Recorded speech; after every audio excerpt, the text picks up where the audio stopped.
يا صباح الخير او مساء الخير على حسب ما بتشوفوا توقيت الفيديو بتاعنا، ورجعنا بفيديو جديد من مطروح. يلا بينا. لو انتي مش مشتركه في القناه اشتركي وفعلي زر الجرس واعملي لايك للفيديو، وتعالي شوفي بقى الشاطئ اللي رحنا النهارده ايه. صحينا بقى كده الصبح وكانت التوقيت ده الساعه 8:30. بدأنا نجهز حاجاتنا عشان ننزل البحر. طبعا انتي رايحه البحر بتاخدي بقى سندوتشات، بتاخدي ميه ساقعه، بتاخدي عصير، لازم طبعا عشان الاطفال. احنا بننزل كنا بنصحى 8:30، الساعه 9 بنكون كلنا متجمعين تحت العماره عشان الاتوبيس بيجي ياخدنا 9 بالظبط.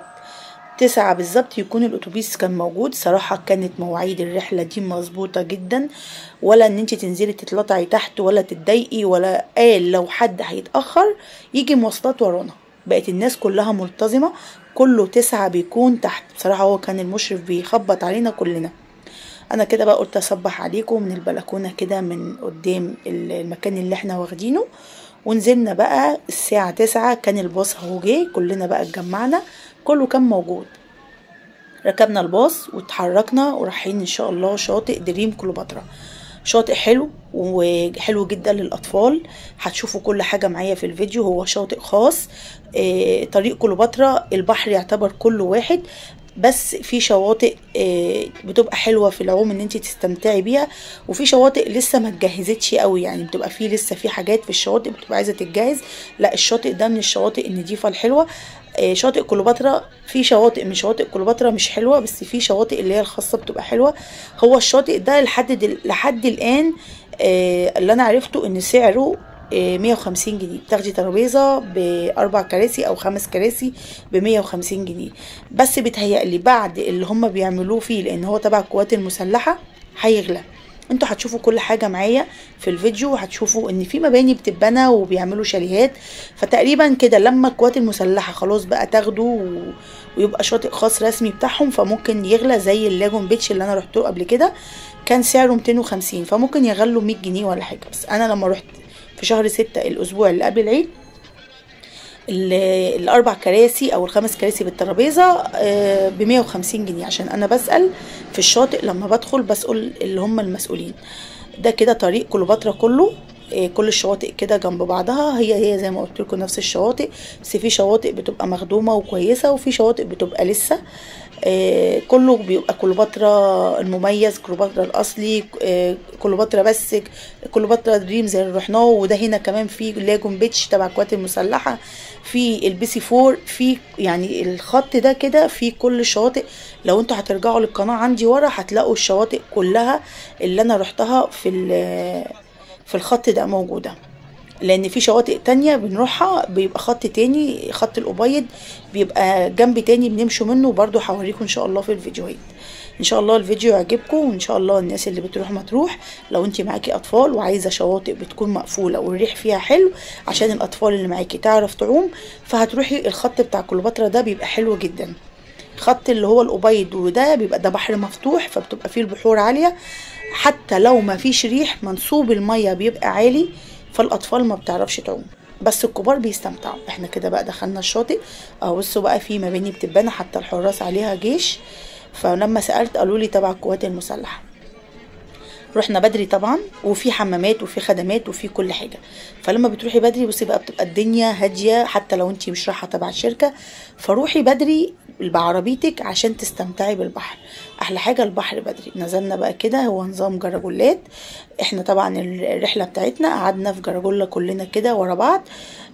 قعدوا اللي معاه اطفال صغيره قدام، والناس اللي هي معاها كبار قعدوا ورا. بصراحه الرحله كانت متعاونه، والمشرف كان صراحه مظبطنا، وكان بيختار لنا بحور كويسه. كل ده هتشوفوه معايا في الفيديوهات الجايه. ده اسمه كليوباترا دريم. زي ما انتم شايفين كده الجراجولات 4 كراسي. انا مش عايزه اشرح، يعني انتوا هتشوفوا كل حاجه في الفيديو، وتشوفوا منظر البحر وميه البحر. انا كنت بدخل جوه خالص في البحر وانا ماسكه التليفون. طبعا ده في الشواطئ العاليه، لا يعني انا رحت شاطئ واحد عالي او 2، فده ما كنتش بينفع اخد التليفون جوه طبعا، عشان التليفون او لو حد معاه الكاميرا، بس اللي معاه حاجه ضد الميه فكان بيدخل عادي. انا حتى كان معايا جراب، بس خفت ان انا برضو انزل بالميه للتليفون يبوظ.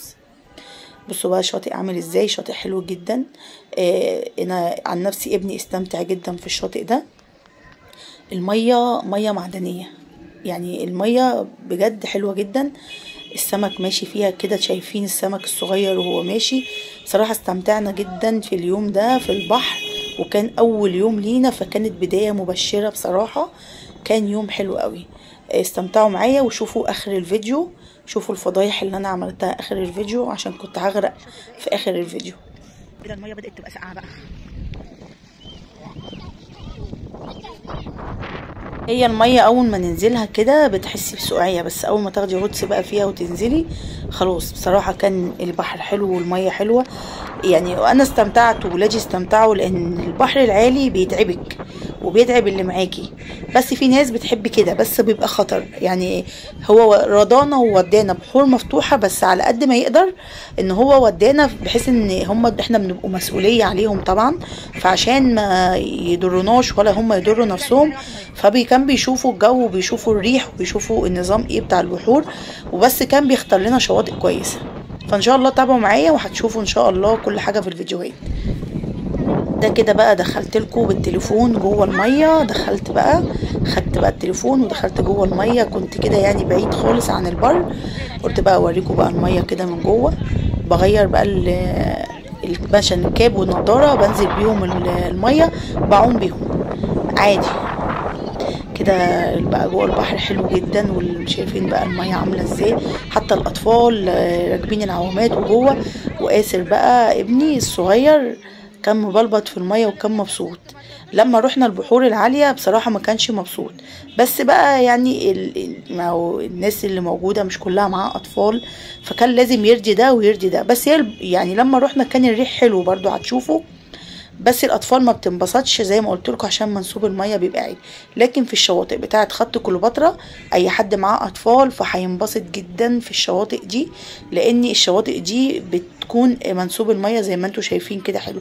لو في ريح بيكون في سحب اتجاه اليمين او اتجاه الشمال، على حسب بقى الريح جاي فين، انما مفيش موج عالي يعني، ده مفيهوش موج عالي خالص.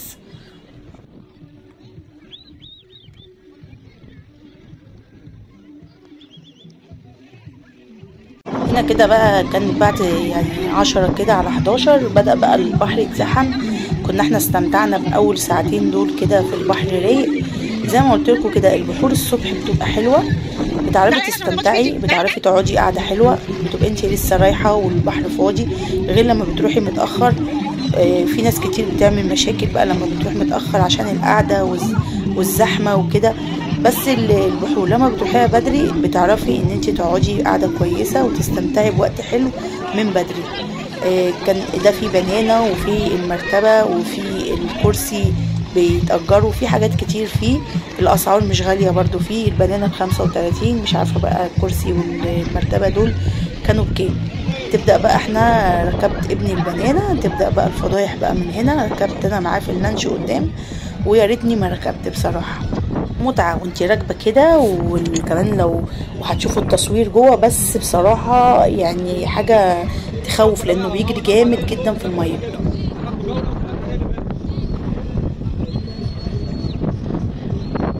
بالراحة بقول بالراحة عشان ما بعرفش امسك. ماشي. انا عماله اقول له بالراحه وهو طبعا ماشي، احنا ملناش دعوه بيهم. ومين ده هو بيجري جري في الميه جوه وبيفضل ينططهم هم ورا، طبعا اللانش قدام بقى بيتنطط. انا بقى علشان امسك نفسي هو بيقول لي امسكي. امسك مين؟ انا نزلت في الكرسي اللي انا قاعده فيه ده في النص كده عشان خاطر امسك نفسي. انا لولا ان انا عملت كده كنت زماني مقلوبه في الميه.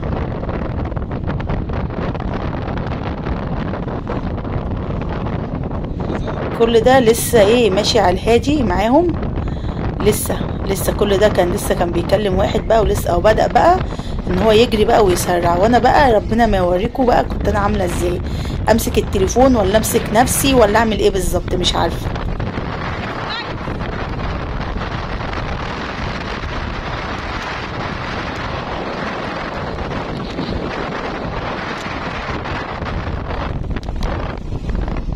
اقول لهم بلاش انا اركب، يقولوا لي لا اركبي وصورينا من جوه. يا جماعه بلاش انا بالله عليكم. جوزي يقول لي لا اركبي حلو. وانا ركبت مره البنانه دي، ربنا ما يوريكم لما ركبتها برضو واتقلبت بيها. شوربة البنانة دي عايزة حد يكون عنده اعصابه قوية ويعرف يمسك، عشان لو فلت في المية كده غلط. انا ركبتها مرة وعمري ما هكررها تاني.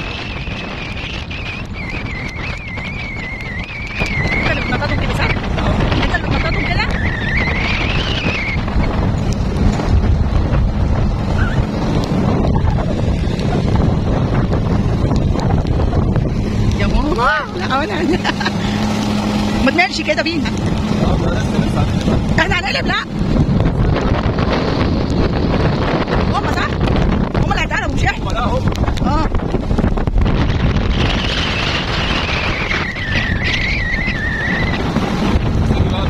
انا اهو يا ماما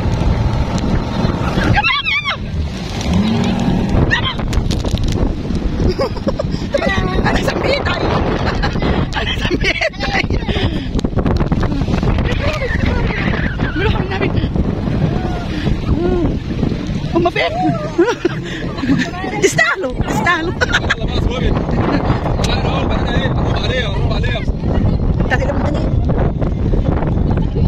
انا الحمد لله ان انا مسكت، كنت قاعده بين الكرسيين ومسكت نفسي. انا اتقلبت، كنت خلاص هنزل في الميه، رميت التليفون عشان ما يقعش مني في الميه وفضلت ماسكه. بجد كانت لحظه فظيعه وهو بيقلبني.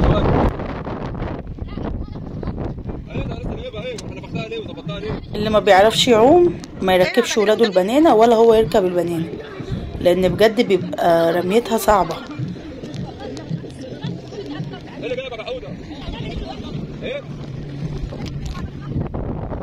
يركبها في بحر مفتوح، اللي عايز يركبها يركبها في شواطئ كليوباترا، الا بقى لو شباب بتعرف تعوم عادي بقى.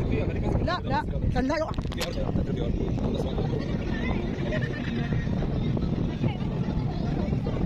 هتمشي وانا واقفه هتلاقيني في الميه. هتركب ولا هتطلع عوم؟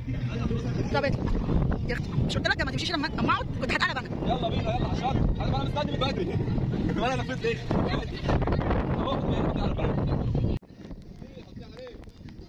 كده بقى خلاص هو طالع لبره، وبصوا كان جوه في الميه خالص. قال بيقول لي انزلي استمتعي. ايه استمتعي ايه؟ انا قلت له لو نزلت يبقى انت بتموت، انا بنتحر كده. خلاص قربنا بقى كده من الشط. هي حلوه بصراحه بس عايزه حد قلبه جامد، عشان بيجروا جامد قوي في الميه جوه. بس بصراحه انا استمتعت، كانت حلوه بصراحه. ده كان بقى اخر الفيديو، ويا رب يكون الفيديو عجبكم. ده شاطئ دريم كليوباترا اللي حابب يروحوا. انتظروا بقى الفيديوهات الجايه واشوفكم على خير. سلام.